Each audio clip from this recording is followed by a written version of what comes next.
अर्जुन एक ऐसा पात्र है भगवद गीता में जो गीता का मुख्य श्रोता तो है ही, लेकिन हम सब का प्रतिनिधि भी है। हम सबको रिप्रेजेंट करता है अर्जुन महाभारत युद्ध में गीता उपदेश के लिए।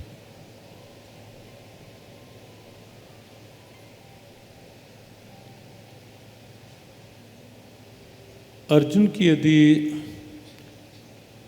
पात्रता देखें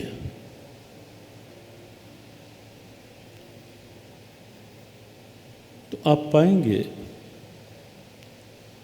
अर्जुन और भगवान कृष्ण में संबंधों की बहुत घनिष्ठता है, बहुत घनिष्ठता। अर्जुन उस समय के कुछ गिने चुने ऐसे पात्रों में था जो भगवान कृष्ण के वास्तविक स्वरूप को पहचानता था, भगवान कृष्ण के तात्विक रूप को जानता था। कुछ गिने चुने नाम थे जो ये जानते थे उस समय ये कृष्ण कौन है, ये कृष्ण क्या है। अधिकांश सबको श्री कृष्ण उसी रूप में ही दिखाई देते थे कि ग्वाल बाल हैं, कोई माखन चोर के रूप में, कोई नंद नंदन के रूप में, देवकी नंदन के रूप में, यशोदा नंदन के रूप में, बस वहीं तक समझते थे कृष्ण यही। लेकिन अर्जुन ऐसा पात्र है जो जानता है कि कृष्ण केवल माखन चुरैया नहीं है, कृष्ण मन रूपी माखन के चुरैया भी हैं, चित चोर भी हैं। अर्जुन इस बात को भली प्रकार समझता है कि कृष्ण साक्षात सर्वेश्वर परमेश्वर है।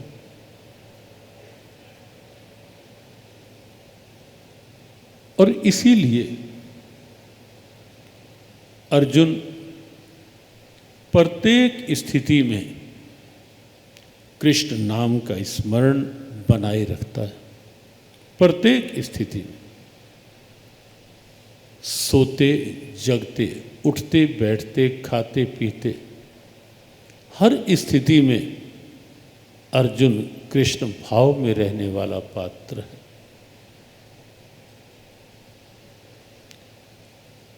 ऐसा पात्र है अर्जुन जो नींद में भी जिसके रोमावली से कृष्ण नाम निकलता है। वह एक प्रसिद्ध घटना, जब ऐसी एक शंका हुई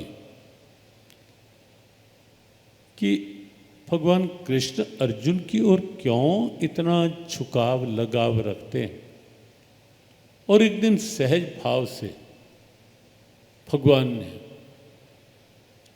भेज दिया, एक एक करके कहीं गए। घटना का विस्तार नहीं, सत्यभामा से लेकर नारद जी तक बहुत लोग गए। और सोए हुए अर्जुन को जब देखा, नजदीक गए, तो अर्जुन की रोमावली में से कृष्ण नाम निकल रहा था।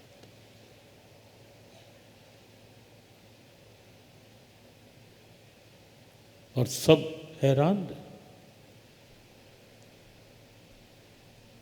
महाभारत युद्ध के मध्य भी एक ऐसा रोमांचक प्रसंग महापुरुषों से सुनने में आया एक बार युद्ध में ही शिविर में धर्मराज युधिष्ठिर को लगा कि कोई अर्जुन के शिविर में है,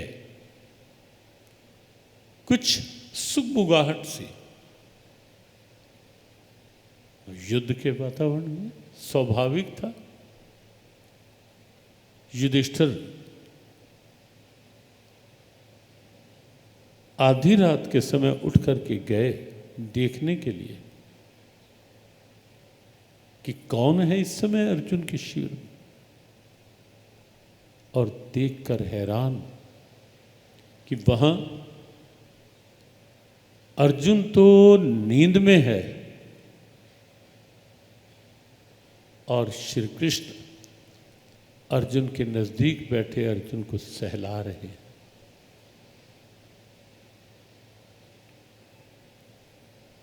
युधिष्ठिर ने कहा, केशव, ये आधी रात के समय ये क्या?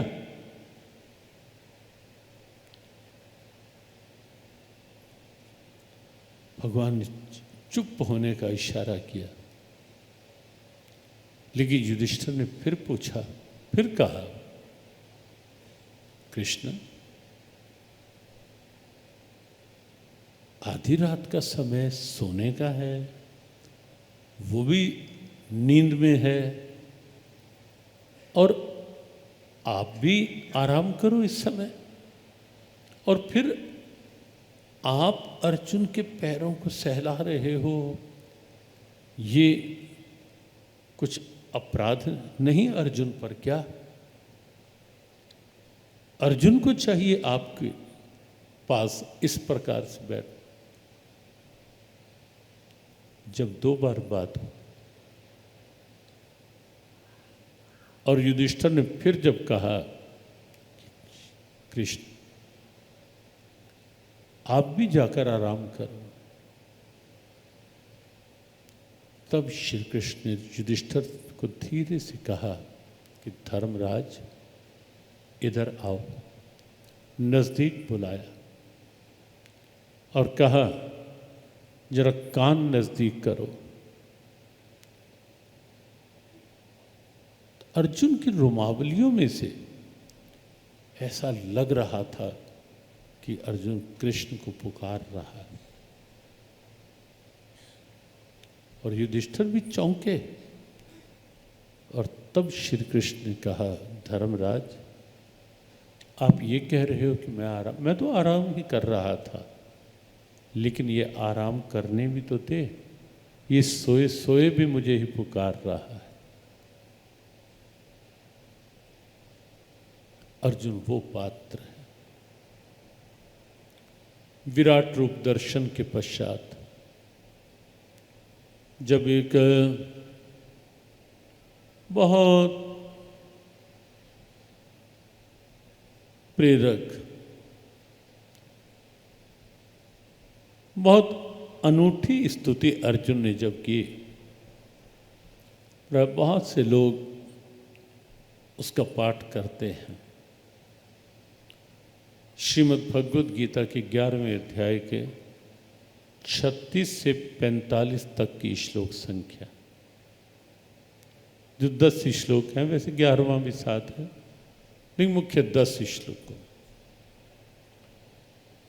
कोविड के दिनों में एक बड़ा आह्वान किया गया विश्व भर में कि जो जहां है अधिक से अधिक अर्जुन के द्वारा की गई इस भगवत स्तुति का पाठ करें।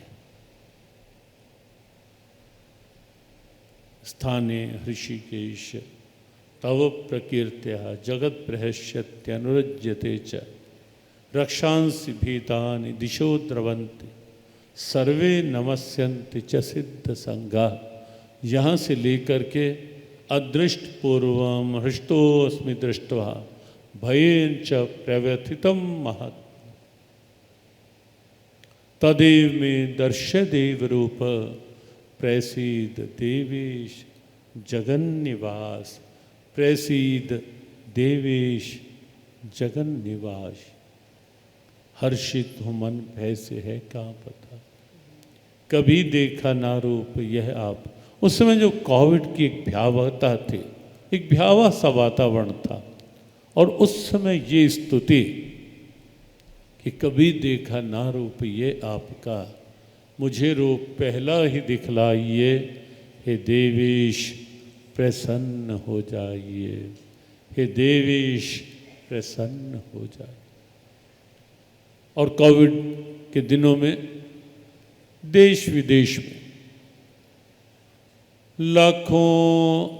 लाखों की संख्या में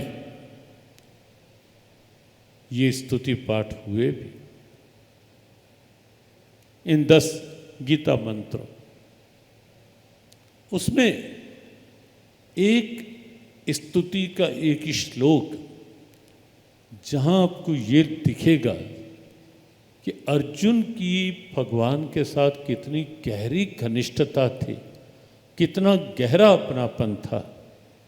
यच्चा वहासार्थम सत्कृतोसि विहार शय्यासन भोजनेषु एकोऽथवाप्यच्युत तत्समक्षम तत्क्षाम्ये त्वामहम अप्रमेयम्। अर्जुन ने कहा, सोते जागते खाते हंसते अकेले किसी के भी या सामने, अपमान मुझसे है कुछ भी हुआ, भगवन क्षमा उसकी हो चाह। ये स्तुति में जो था कि सोते जागते खाते हंसते अकेले किसी के भीड़ में, यच्चावहासार्थम सत्कृतोऽसि विहार शय्या आसन भोजनेषु एकोऽथवाप्यच्युत तत्समक्षम। इसका अभिप्राय ये निकलता है कि अर्जुन को हर स्थिति में भगवान की सन्निधि का सौभाग्य प्राप्त था पहले से। महाभारत युद्ध से पूर्व जब कुछ संधि प्रस्ताव चल रहे थे, और एक बार संजय भी पांडव पक्ष में आए, यद्यपि कुछ धृतराष्ट्र या दुर्योधन की ओर से संधि प्रस्ताव लेकर नहीं, क्योंकि उनकी नियति में ही नहीं था कि संधि हो। दुर्योधन चाहता ही नहीं था किसी प्रकार से कि संधि हो, युद्ध की संभावनाएं समाप्त हों। दुर्योधन का तो अहंकार सर चढ़कर बोल रहा था। वो तो यही सोचता था कि हम जीते पड़े हैं। एक भ्रम सा कई बार हो जाता है, और ये भ्रम कितना नुकसान करता है वो महाभारत में दिखाई दिया। अहंकार का भ्रम। और इसीलिए दुर्योधन को लगता था कि नहीं, हमें संधि की आवश्यकता नहीं, हमें नहीं करनी संधि। भगवान कृष्ण गए थे, संजय को एक बार बुलाया था कौरवों को सीधा सीधा संदेश देने के लिए, और तब स्वयं भगवान कृष्ण ने संजय से कहा था कि जाकर धृतराष्ट्र को और वहां सबको ये बता देना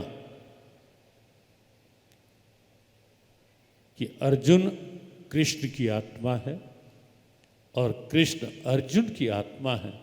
कृष्णस्य आत्मा धनंजय और धनंजयस्य आत्मा कृष्ण। स्वयं भगवान कृष्ण ने कहा था कि जाकर उनको बता देना कि मैं अर्जुन की प्राण हूं और अर्जुन मेरे प्राण हैं। आप देखें कितनी गहरी घनिष्ठता थी इन दोनों पात्रों में, नर और नारायण की। और फिर यहां तक कह दिया, यस्तम द्वेष्टि समाम द्वेष्टि। संजय, ये भी कह देना उन्हें कि जो अर्जुन से द्वेष करता है वो मेरे से ही द्वेष करता है, और मेरे से द्वेष करने का अर्थ क्या हो सकता है वो उन्हें समझ लेना चाहिए। बड़ी साफ सी चेतावनी भगवान कृष्ण ने भेजी। बहुत गहरा अपनत्व है दोनों पात्रों। अर्जुन वह पात्र है जो जानता है कि कृष्ण भले ही मेरे रथ के सारथी हैं, लेकिन ये केवल सारथी नहीं हैं, ये वो हैं जिनके हाथ में दुनिया की भी लगाम है, त्रिलोकी की भी लगाम है। और यही सोचकर ही तो अर्जुन ने सेना नहीं मांगी, अस्त्र शस्त्र नहीं मांगे, क्योंकि जानता था कृष्ण, जानता था अर्जुन कि कृष्ण साथ हैं तो सब कुछ साथ है।